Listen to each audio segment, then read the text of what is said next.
Okay, so we're solving for y again. So think of a number, so that becomes our y, right? So y is the number we're thinking of. I've got to double the number. Okay, so double it means timesing it by 2. I've got to add 3, so let's add 3. I've got to take away 4, so let's take away 4. I end up with 9, so that means I equal 9. Okay, so now we've got a slightly complicated equation, so let's simplify it. So circling all the like terms, and I see I've got some constants here. So plus 3 minus 4. Plus 3 minus 4 is minus 1, right? And so on this side I still have 2y, because that's a different kind of term to these constants, and I still equal 9. Now I have an equation which is simplified, and now I can solve it.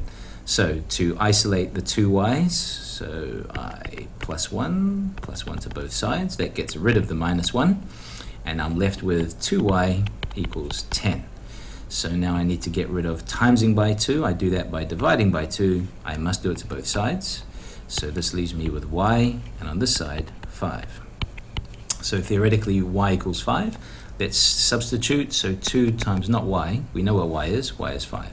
So 2 times 5 is 10, plus 3 is 13, minus 4 is 9. So that means that is correct.